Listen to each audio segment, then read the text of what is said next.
darf hier, wie schon angekündigt, die, sage ich jetzt mal, eidgenössische Seite der Forschungsgemeinschaft vertreten. Ich arbeite am Stellenmarktmonitor Schweiz, also ich bin an der Universität Zürich.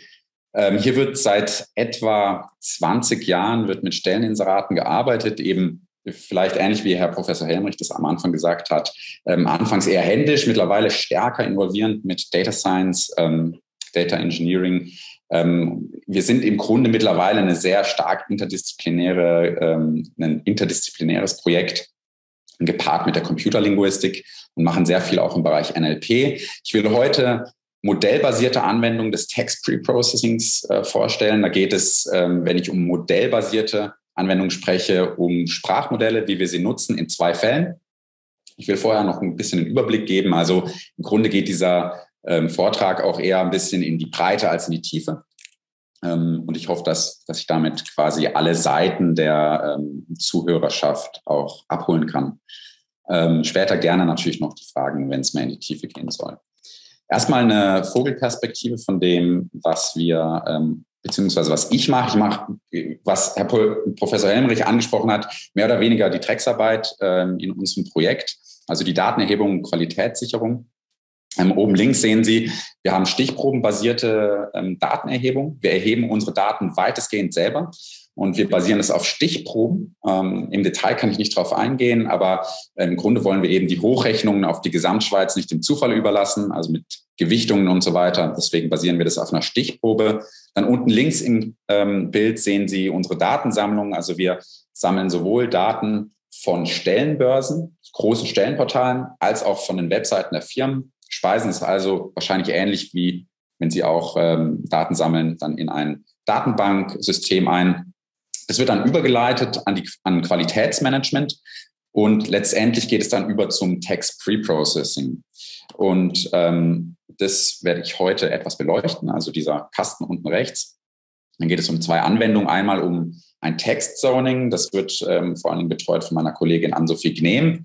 Dazu gibt es auch ein Paper, was dann später in den Literaturangaben drin ist, falls Sie das interessiert. Und einmal eine Anwendung zur Boilerplate-Erkennung. In beiden Fällen benutzen wir, wie gesagt, Sprachmodellierung, allerdings in unterschiedlicher Art und Weise. Zunächst zur Anwendung des Text-Zonings. Was wollen wir damit überhaupt erreichen? Wir haben ein Inserat. Und das ist im Endeffekt ein Fließtext, das wissen Sie, wie das ausschaut.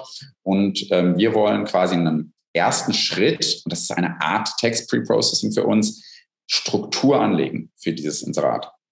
Wir wollen also innerhalb des Inserates verschiedene Zonen identifizieren. Das wollen wir machen über eine Klassifizierung und damit quasi Strukturelemente für die Stelleninserate anlegen, die wir dann später nutzen können für Aufgaben, die zum Beispiel um Klassifizierung von Berufen geht, von Skills und so weiter und so fort.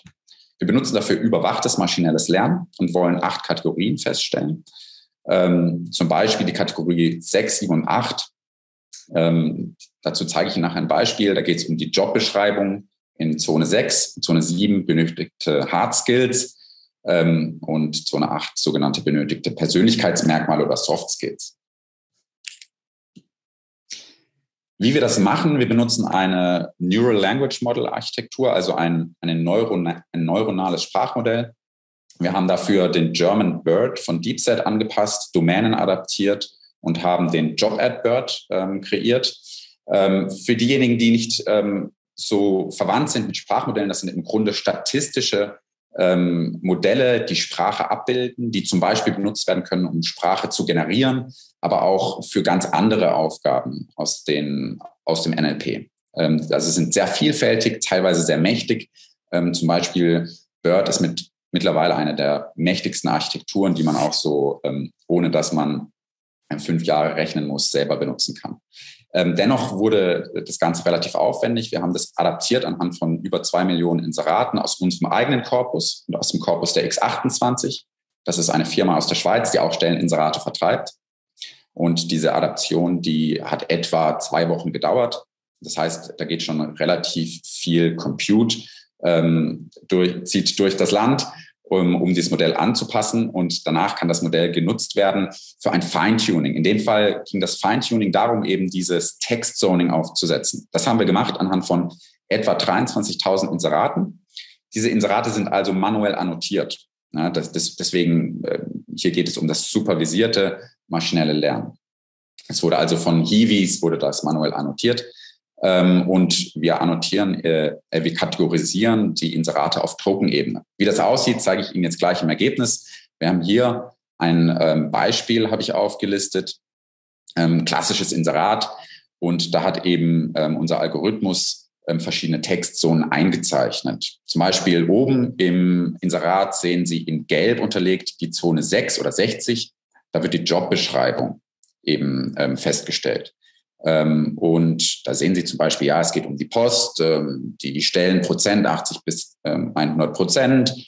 In einer Postfiliale. Es geht darum, die reibungslose Funktion der gesamten Infrastruktur zu verantworten und so weiter und so fort. Also der Job selber wird beschrieben. Dann in Zone 70, das ist das rötlich unterlegte, da werden die Hard Skills, also was muss die Person mitbringen, identifiziert. Es muss eine respektive Weiterbildung im Bereich Projektmanagement, Organisation vorliegen, mehrjährige Berufspraxis und so weiter. Und dann sehen Sie auch weiter unten im Inserat, und das ist eben diese Funktion des der tokenbasierten Kategorisierung. Weiter unten im Inserat kommt die Zone 70 nochmal, also das Rote nochmal.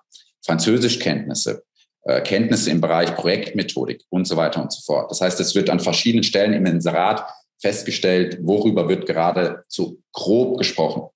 Und dann die pinke Zone ist Zone 8 oder 8 Merkmale. Man sieht das schon oben in der Überschrift, wird zum Beispiel gesagt, man muss ein Teamplayer sein, eine Macherin, ein Macher. Unten wird gesagt, man muss auch in turbulenten Projektphasen ruhig bleiben und so weiter und so fort. Also diese Anwendung benutzen wir letztendlich und für mich ist das deswegen Teil des Pre-Processings, um später für andere Anwendungen ein Strukturelement oder Strukturelemente auf das Inserat aufsetzen zu können, um dann quasi zu sagen, für diese Aufgabe, welche Informationen aus dem Inserat interessieren uns? Und dann füttern wir quasi mehr Signal und weniger Noise in unsere Downstream-Tasks rein. Und das hat sich für uns als sehr, sehr wichtig herausgestellt. Das ist vielleicht die wichtigste Anwendung im Text-Pre-Processing, weil wir da wirklich quasi sehr viel von dem, was so um ein Inserat herum besteht und was kein Signal ist, herausfiltern können.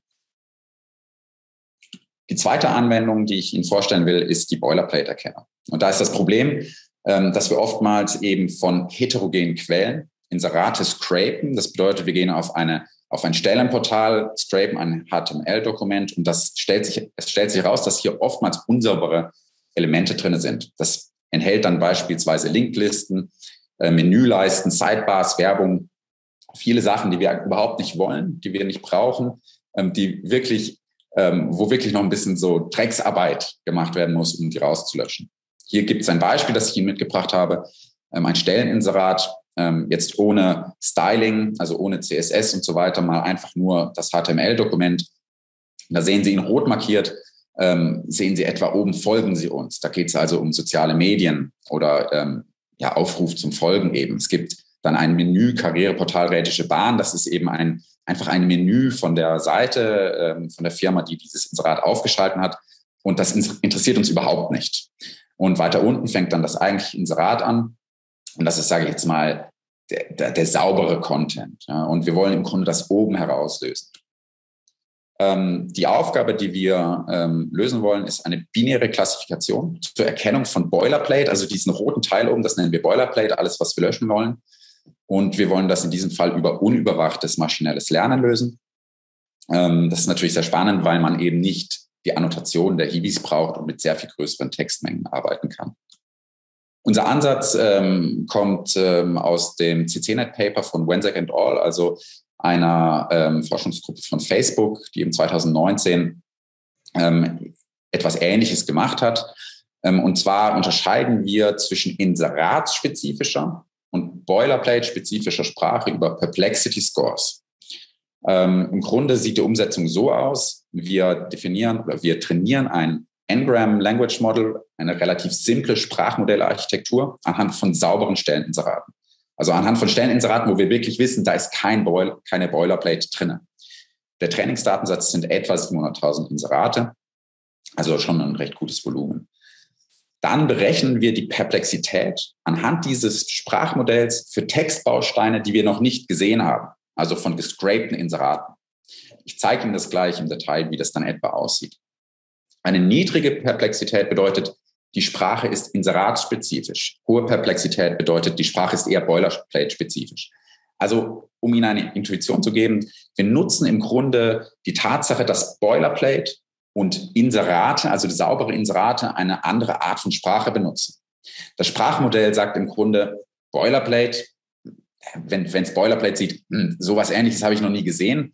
Das hätte ich jetzt so nicht generiert. Da ordne ich eine hohe Perplexity Score zu. Bei Sprache, die wir für sauber befinden, gibt es niedrige Perplexitätsscores, weil das Sprachmodell diese Sprache eben kennt. Hier ist eben ein Beispiel. Kurzer Hinweis auf die Zeit, lieber Herr Busch. Die 10 Minuten sind jetzt schon abgelaufen. Dann komme ich gerade zum Ende. Dankeschön. Genau. Also hier ist im Grunde das Beispiel, wie wir dann eben oben eine hohe Perplexität und unten eine niedrige Perplexität vorstellen. Ich bin auch schon am Ende angekommen, deswegen passt das ganz gut. Noch ein ganz kurzer Hinweis. Wir hatten 2020 eine Publikation in der Kölner Zeitschrift, wo wir schon mal zeigen, wie wir ICT-Skills extrahieren und wie wir das für soziologische Analysen nutzen. Nächstes Jahr wird im ESR wahrscheinlich, das momentan an der Review, auch ein sehr methodenlastiges Papier erscheinen. Da können Sie sich gerne dann informieren noch näher über das, was wir so im Generellen machen. Da wird sehr viel beschrieben und mehr in die Tiefe. Ich danke Ihnen vielmals für die Aufmerksamkeit und freue mich auf die weitere Debatte. Dankeschön.